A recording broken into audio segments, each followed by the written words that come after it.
आज की जो पत्रकारिता है, लोग कह रहे हैं कि मार्केट बन गया है, जबकि ज़्यादा से ज़्यादा खबरें, वो खबरें जो पहले कभी नहीं आती थी, वो भी आ रही हैं। तो क्या कहेंगे इस पर? देखिए, मैं आज इस कार्यक्रम में जो आया हूँ, जहाँ आप पत्रकारिता दिवस मना रहे हैं।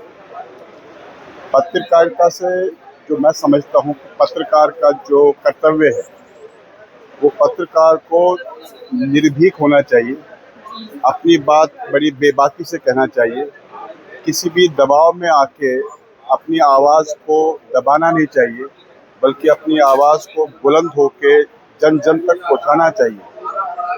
आज हो क्या रहा है, जो मैं महसूस कर रहा हूँ कि आज अगर हम पत्रकारिता दिवस मना रहे हैं, कहीं अगर इस तरह का ट्रेंड चलता रहा तो ये पत्रकारिता दिवस कहीं चाटुकारिता दिवस ना बन जाए। आपके जैसे लोग ऐसा बोलने वाले बहुत कम है, जैसा कि आपका अनुभव है, चेहरे पर तेज भी है, चर्चा भी आपकी हो रही थी। तो क्या लग रहा है, इससे छुटकारा कैसे मिलेगा जिस समस्या की आप? देखिए, इससे छुटकारा मिलेगा जब बहुत ही बेबाकी से बोलने वाले लोग एक कॉमन प्लेटफॉर्म पे आ जाएं। जैसे अभी हमारे वेद प्रकाश गुप्ता जी ने बोला कि आप 3 पिलर्स की बात करते हैं, जिसको हम बोलते हैं लेजिस्लेचर, एग्जीक्यूटिव एंड जुडिशरी।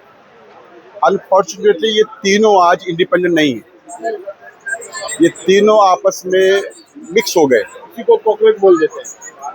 ये तो बहुत ही दुर्भाग्य की बात है। देखिए, एक अनएम्प्लॉयड होना पाप नहीं है, वो सिस्टम का दोष है। अनएम्प्लॉयड, आज जो हम आप एक बड़े पत्रकार की बात रख रहे हैं, अनएम्प्लॉयड होना एक पाप नहीं है, वो सिस्टम का दोष है, वो सिस्टमिक फॉल्ट है। वो सिस्टम को समझना चाहिए कि आपके रहते हुए अगर आप अच्छी गवर्नेंस दे रहे हैं, और अगर आप अच्छे एग्जीक्यूटिव हैं, और अगर आप अच्छी न्यायपालिका हैं, तो फिर हमारे देश में बेरोजगार लोग हैं क्यों? अगर बेरोजगार आदमी अपने स्ट्रगल कर रहा है, सरवाइव कर रहा है, तो उसको कॉकरोच कहने का आपको कोई हक नहीं है।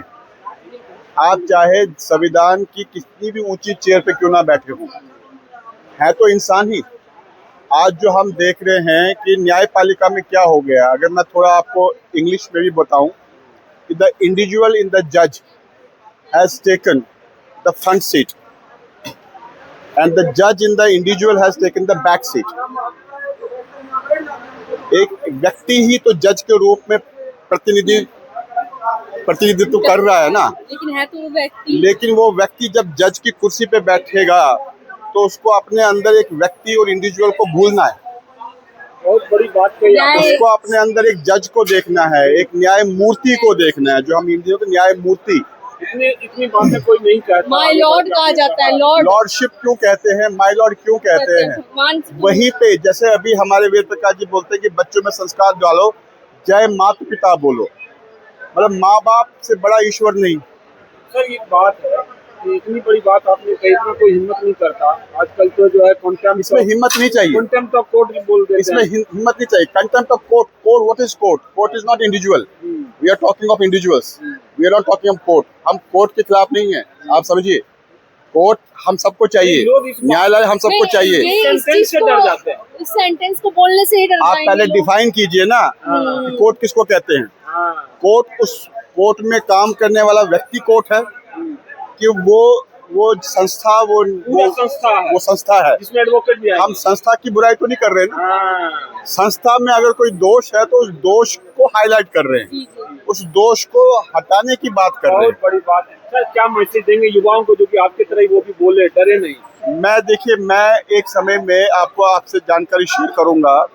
मैं बहुत कम आपके ये चैनल्स पे या किसी भी आज आपने मुझे पता नहीं कैसे खींच लिया, और मेरे अंदर जो मैं इस चीज़ को अवॉइड करता था पब्लिक लाइमलाइट में आने के लिए, लेकिन पता नहीं मुझे आज क्यों ऐसा लगा कि मुझे बोलना चाहिए।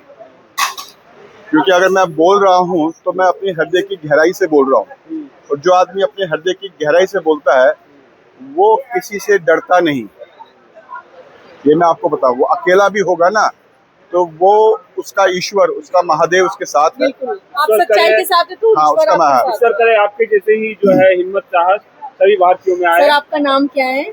मेरा नाम डॉक्टर राजेश है। और आपने किस संस्थान में काम किया था?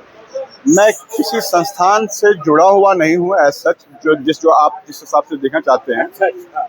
मैं आपको सिर्फ इतना कह सकता हूँ कि आज से 35 वर्ष पूर्व मेरे को विदेश में सेटल होने का मौका मिला, लेकिन मेरे को अंदर से एक आवाज़ आई कि मुझे अपने देश में वापस जाना चाहिए, वहाँ काम करना। अपने देश के लोगों के बीच काम करना चाहिए और वाहवाही नहीं बटोरनी मुझे कोई सोशल मीडिया में नहीं आना। अगर आप मुझे ढूंढेंगे सोशल मीडिया में, मैं नहीं मिलूंगा आपको।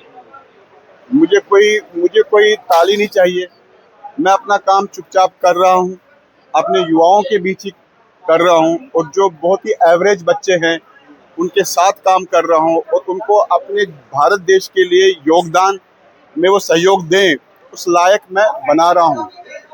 उपलब्धियाँ तो बहुत है, लेकिन मैं अपने मुंह से नहीं कहना नहीं, चाहूँगा। कोई बात, आपने बहुत अच्छी बात कही, हमें भी हिम्मत मिला, इसके लिए आपको बहुत बहुत शुक्रिया।